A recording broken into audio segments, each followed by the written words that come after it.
একসময় এই পুকুরে চলতো সোনার নৌকা, এমনকি দুর্গাপূজার আগে ভেসে উঠত থালা বাসন, যা দিয়ে পূজার আনুষঙ্গিক কাজকর্ম করতেন সনাতন ধর্মাবলম্বীরা। এমনটাই জানান স্থানীয়রা। বড় একটা খুশি আছে যে দেখি সবসময় এই পূজার টাইমে মাল উঠতো, দুর্গাপূজার সময় মাল উঠতো। পূজার যে বাসনাদি সামগ্রী যা আছে সম্পূর্ণ ওই দিকেটাকে বহেবি উঠতো, এটা আমরা যেটা জানছি।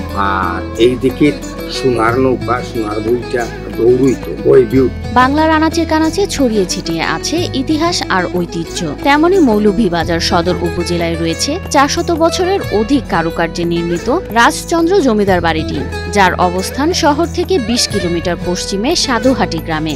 আমরা ইতিহাস শুনছি, দাদা যারা দাদা এরা নাম শুনছি কেন, উনি জমিদার ছিলেন, বড় একটা জমিদার ছিল। ওনার জায়গায় জায়গায় এটা ঐতিহ্যবাহী সিলেট জায়গায় জায়গায় বিশাল দিঘি কারুকার্য মণ্ডিত জমিদার বাড়িটি এখন রক্ষণাবেক্ষণের অভাবে পরিণত হয়েছে পরিত্যক্ত ভুতুরে বাড়িতে।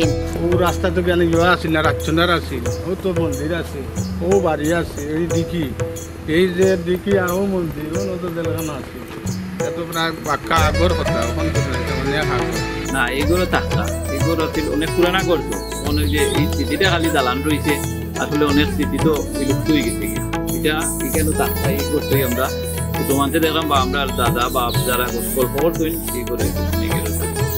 একসময় বাড়িতে ছিল পাইপ পেয়াদা, ছিল চাকর চাকরানি, বাবুর্চি ও থাকার ঘর। বাড়িতে প্রবেশের মুখে সিঁড়ি ঘরে হাওয়াখানা, মনোরম পরিবেশে বসে বিচার আচার করতেন। যদিও হাওয়াখানা এখন সাপ বিচ্ছুর আবাসস্থল। বাড়িটি অবহেলিত থাকলেও পর্যটকদের আনাগোনা রয়েছে এখানে। ওদিকে মন্দির, ওদিকে আছে আর বারুতি, ওখানে আছে জেলখানা। বিভিন্ন ইতিহাস ওখানে জেলখানা আছে। জনশ্রুতি রয়েছে ঢাকা থেকে রাজা রাজচন্দ্র ইংরেজদের নিকট থেকে এই জমিদারি কিনে এই অঞ্চলে আসেন। কালক্রমে তিনি প্রজাদের উপর অত্যাচার নির্যাতন শুরু করেন। মূলত জমিদার রাজচন্দ্র ছিলেন একজন অত্যাচারী জমিদার। বাড়িতে সে সময় একটি টর্চার সেলও নির্মাণ করেছিলেন সেই রাজা, যেখানে মানুষদেরকে অমানসিক নির্যাতন করা হতো। শুনছি যে ছিল মানুষের অন্যায় অত্যাচার, মানে যারা অন্যায় করে এরা অনুগত নিয়ে ফেলাইতে পারে। জমিদার সাহেব মানুষ ছিল, শাসন করতো মানুষের, তখন হার যুগে শাসন করতে। ধীরে ধীরে এই অঞ্চলের মানুষ জমিদারকে পছন্দ করত না। জমিদারের অত্যাচারের বিরুদ্ধে সবাই ক্ষেপে উঠল। তখন জমিদার রাজচন্দ্র পরিবারের সদস্যদের নিয়ে জমিদারি ছেড়ে চলে যান। আমরা মাইমুরব্বী হইতে পারতাম না, আমরা শুনছি ও দোকানে প্রায় 1000 বছর আগে এখান থেকে সারিয়া চলিয়া গেছে। তখন গেছি তারা গেছে, খুব সম্ভবতই শোনা যায় যে ভারত গেছে তারা। যখন হিন্দুস্তান পাকিস্তান হয় ওই সময় নাকি তারা ভারত গেছে। ভারত থেকে তো এখন পর্যন্ত তারা আর কেউ আমাদের বাংলাদেশে আর ফিরত আইসে করে আমরা শুনছিও না, দেখছিও না, জানতামও না। এই জমিদারের মোট ভূমি 16.4 একর থাকলেও বর্তমানে জেলা প্রশাসক এস এর রেকর্ডে 1/1 খতিয়ানে 9.89 একর ভূমি জেলা প্রশাসকের নামে রেকর্ড রয়েছে। বাকি 6.15 একর জমি একাধিক ব্যক্তির নামে রেকর্ড হয়েছে।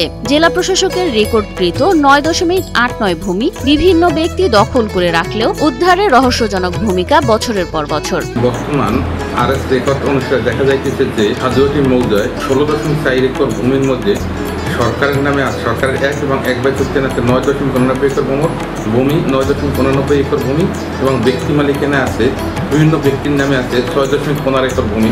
এই ভূমিগুলো যদিও আমরা জানতে পারছি যে তৎকালীন রাজা রাজচন্দ্রের নামে রাজচন্দ্রের জমি, কিন্তু রেকর্ড অনুসারে বর্তমানে সরকারের নামে এবং বিভিন্ন ব্যক্তির নামে রেকর্ড হয়েছে। এবং এসে রেকর্ডে এগুলো দেখা যাইতেছে যে বিভিন্ন ব্যক্তির নামে।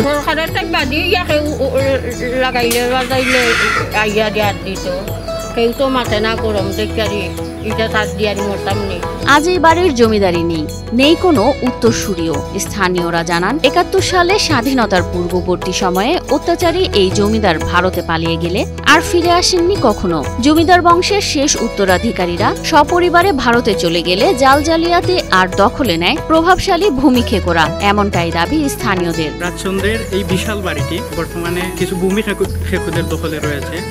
ভূমি ক্ষেত্রে দখলে থাকার ফলে এই রাজচন্দ্রের বাড়ির সৌন্দর্য এবং ঐতিহ্য বিনষ্ট হচ্ছে। এবার কারা কিভাবে বুক করেন না করেন এটা আমরা নির্ম মানুষ আমরা সম্পূর্ণ বিস্তারিত বাঙ্গি আপনারা নাম্বার আমরা আপনারা সৌজন্য জেলে কাজে দিতে পারবো। কারণ আমরা যে স্থান দাঁড়াইয়া আছি ওখানে রক্ষা করতে গিয়ে আমাদের কাকু দ্বারা আমরা অনেক করে আমরা মামলার সম্মুখীন হয়েছি, মাইরে খাইছি, খাইয়া মামলা গাইয়া এলাকার অন্যান্য বিভিন্ন মাইমুখী সহযোগিতায় আমরা এখান থেকে টিকাইয়া রাখতাম পারছি। সাধুহাটির এই জমিদার বাড়ির বয়স 400 বছরেরও বেশি। দেয়ালে পড়েছে পলেস্তারা। ভয়ে এখন আর তেমন কেউ আসেন না ভুতুরে এই জমিদার বাড়িতে। তবে মাঝে মাঝে ইতিহাস সন্ধানী মানুষজন আসেন পুরনো এই জমিদার বাড়ি দেখতে। অর্ধশত কোটি টাকার ভূমি দীর্ঘদিন ধরে দখলকারীদের কাছ থেকে উদ্ধারে কোনো পদক্ষেপ আছে কিনা জানতে চাইলে ক্যামেরার সামনে কথা বলতে না চাইলেও মুঠোফোনে এসিল্যান্ড ও চলতি দায়িত্বপ্রাপ্ত উপজেলা নির্বাহী কর্মকর্তা সানজিদা আক্তার বলেন, ভূমি উদ্ধারের বিষয়টি প্রক্রিয়াধীন। 1 নাম্বার কুটিয়ানে আছে 3.30 একর, এটা আমাদের দখলে আছে। সেটা তো একটা দিঘি, আবার এটার আপনার অর্ধেক অংশ কিন্তু কিছু অংশ আপনার ওইখানে একটা চৌধুরী কি জানি আছে তাদের দখলে, আর বাকি অংশ আমাদের দখলে। উদ্ধার বলতে এখন এটা যদি সত্যি প্রমাণিত হয় যে এটা ওনার সে বা এটা সংরক্ষণ, তাইলে আমরা কতকশীলের জায়গা তো নাইলে আপনার এটা ব্যক্তির জায়গায় 1/1 যেটা সেটা কিন্তু ব্যক্তির জায়গায় পরে আমি তহসিলদারকে বলছি এটা হচ্ছে আপনার কম্প্রিহেনসিভ রিপোর্ট আসলে আমরা এরপরে যদি আমাদের উদ্ধার করার থাকে আমরা সেটা উদ্ধার করার ব্যবস্থা নিই। ভূমি খেকোদের হাত থেকে বাড়িটি উদ্ধার করে প্রাচীনতম ইতিহাস ও স্মৃতি রক্ষা সহ প্রয়োজনীয় উদ্যোগ গ্রহণ করবে সরকার, এমনটাই প্রত্যাশা সচেতন মহলের। এটি সরকারিভাবে রক্ষণাবেক্ষণ এবং এটার প্রতি খেয়াল রাখা হয়, আশাবাদী প্রাচীন ঐতিহ্য ফিরে পাবে এবং এটি উদ্ধার হবে বলে আশাবাদী।